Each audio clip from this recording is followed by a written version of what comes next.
Hello नमस्कार, स्वागत आहे तुमचं नवीन एका व्हिडिओमध्ये। तर तुम्हाला थंबनेलवरून कळालंच असेल की आज मी हार्पिकचा वापर फ्रीजमध्ये करणार आहे। आता ते कशासाठी काय ते तुम्ही पुढे पाहतानच, पण माझा फ्रीज बघा खूपच खराब झाला आहे। आता त्याला मला डीप क्लीन करायचं आहे। 1 महिना झाला मी त्याला डीप क्लीन केला नाही, पण सगळाच फ्रीज मला क्लीन करायचा आहे। आता फक्त जे साईडचे असतात ना रबर, ते फक्त तुम्हाला आजच्या व्हिडिओमध्ये मी क्लीन करून दाखवणार आहे। डीप क्लीनचा व्हिडिओ लवकरच येईल, त्यासाठी स्टे ट्यून। बघा आता माझे किती खराब झाले, गावावरून आल्यापासून मी त्याला साफच नाही केलं। 1 महिना झालं त्याला डीप क्लीन केलेलं नाहीये आणि इकडचं वातावरण खूपच जास्त खराब आहे। पुण्यासारखं वातावरण इकडे अजिबात नाहीये। कधी ऊन, कधी पाऊस, कधी थंडी, कधी गरमी, काही सांगता येत नाही। आता तुम्ही पाहिलंच की मी हार्पिकचा वापर करून हे साफ करणार आहे। आता जे काही सामान असेल आपल्या फ्रीजमधलं ते तर पहिलं काढून घ्या। फ्रीजचा जो रबर असतो त्याला आपल्याला पहिलं ओलं करून घ्यायचं आहे। सायट्रिक ॲसिडचं तुम्ही पाणी वापरू शकतात किंवा साधं पाणी वापरलं त्यात मीठ टाकलं तरी पण चालेल।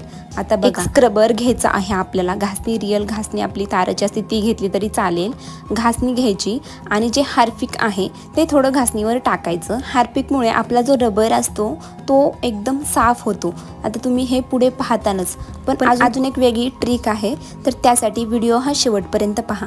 आता बघा मी हार्पिक पूर्णपणे तिथे लावत आहे आणि त्यानंतर मी फक्त हलक्या हाताने घासलं तरी चालेल। तुमचं जास्त खराब झाला असेल तर जोरात थोडंसं घासलं तरी चालेल, फक्त जास्त जोरात घासू नका, कारण इझी निघून जातं हार्पिकने।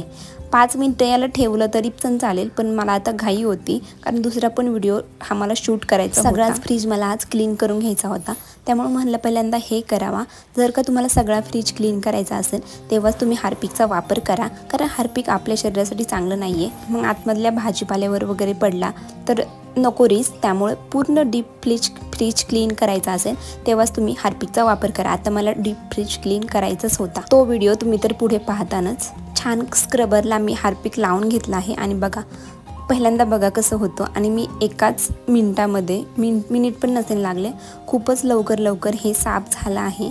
आता पूर्ण चारी बाजूला असते, डोअरच्या चारी बाजूला हे रबर असते, त्यामुळे पूर्ण डोअरच्या चारी बाजूला आपल्याला घासून घ्यायचं आहे छानपैकी। बघा किती क्लीन झालं आहे एकदम। मी फक्त एकदा दोनदाच त्यावरून स्क्रबर फिरवला आणि एकदम क्लीन झाला आहे। तुम्ही तर बाजूचेच पाहू शकता, बाजूचे तर एवढे खराब झालते, पण सायट्रिक ॲसिडचं पहिलं पाणी टाकायचं आणि नंतर हे छान असं घासून घ्यायचं, त्यामुळे एकदम इझी निघून जातं। बघा आता काळे दिसते पहिले तुम्हाला, आणि त्यानंतर फक्त मी एक हात फिरवत आहे, लगेचच निघत आहे। थोडंसं हार्पिक जसं लागेल तसं तुम्ही घ्या, त्यामुळे हे डोअरचं जे रबर असतो तो एकदम क्लीन छानपैकी निघेल। थोडंसं बाजूचा पसारा वगैरे इग्नोर करा, कारण लहान मुलं घरामध्ये असेल तर पसारा हा होतोच। पण आता मी तुमच्याशी लवकरच होम टूरचा व्हिडिओ हा शेअर करणार आहे, त्यामुळे माझं एक क्लिनिंगचं काम चालू आहे। तसं मी रोजच क्लीन करते सगळंच, पण थोडंसं डीप क्लीन जे असते ना ते महिन्यातून एकदा असं होतं। आता फ्रीजचा ही अवस्था खरंच खूपच दिवसानंतर म्हणजे अशी अवस्था झाली आहे, कारण आता पावसाळ्यात इकडे रायगडला खूपच डेंजर वातावरण असतं। म्हणजे कधी पाऊस येतो, कधी एकदमच म्हणजे ऊन तर अजिबात नसते इकडे, पण थंडी भरपूर लागते। आणि म्हणजे पाऊस बाहेर चालू असतो, आतमध्ये एवढं जास्त गरम होतं की काय सांगायचं। त्यामुळे ना इकडचं वातावरण सांगताच येत नाही। 5 मिनिटाच्या आतमध्ये खूप गार लागायला लागतं, 5 मिनिटानंतर एवढं गरम होतं की अक्षरशः 2 फॅन पण आवरत नाही। चला तो विषय बाजूला राहू द्या। आता बघा हे बघा किती काळं होतं, तुम्ही पहिल्यांदा पाहिलंच असं ना, आता किती छान निघालं आहे। इकडचं पण, इकडं जास्त खराब झालं पण इकडचं एकदम क्लीन झालं आहे। बघा आता तुमच्या समोर किती खराब झालं आहे। फक्त मी एकदा आणि 2दा असं फिरवेल की लगेच हे साफ होईल, खूप छानपैकी क्लीन होतं। त्यामुळे तुम्ही पण ही ट्रिक नक्की ट्राय करा। सायट्रिक ॲसिड म्हणजे काय, लिंबू सत्व। तर तुम्ही लिंबू, तुमच्याकडे सायट्रिक ॲसिड नसेल तर तुम्ही लिंबू पण घेऊ शकता। ते पाण्यामध्ये पिळायचं आणि त्याचं पाण्याने पहिलं ओलं करायचं आणि नंतर हार्पिक टाकून ते छान आपल्याला घासून घ्यायचं। अशा प्रकारे माझा सगळाही बाजूचा रबर हा क्लीन झाला आहे। आता यानंतरची स्टेप, आपल्याला एक ओलं कापड घ्यायचं आहे। आता माझ्याकडे असे बनियनचे कापड भरपूर आहेत, ते मी म्हणजे काही पण पुसण्यासाठी उपयोगी करते।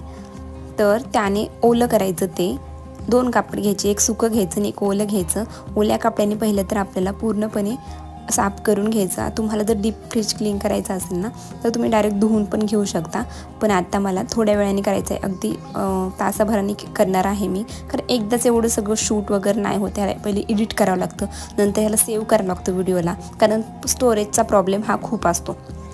आता जे व्हिडिओ काढतात त्यांना माहिती असते की एकाच वेळी एवढे व्हिडिओ आपण एका मोबाईलमध्ये नाही ठेवू शकत।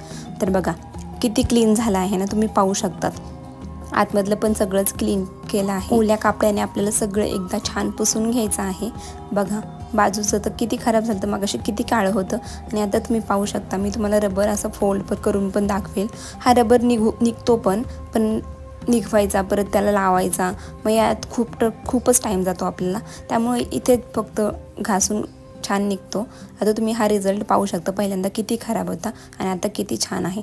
तर मी दुसरं कापड घेतलं आणि दुसऱ्या कापडनी माझं बाहेरून फ्रीज हा क्लीन केला, कारण मला ह्याच्यासोबत थंबनेल लावायला फोटो काढायचे होते, त्यामुळे सगळाच फ्रीज हा क्लीन केला। आतमधला करायचा आहे तो आता दुसऱ्या व्हिडिओमध्ये तुम्ही तर पाहतानच, तर त्यासाठी स्टे ट्यून। कसा वाटला आजचा व्हिडिओ प्लीज एक लाईक नक्की करा आणि चॅनलला सबस्क्राईब अजून पण नसेल केलं तर प्लीज आपल्या चॅनलला सबस्क्राईब करा। आपण असेच वेगवेगळे व्हिडिओ तुमच्यासाठी घेऊन येत राहीन।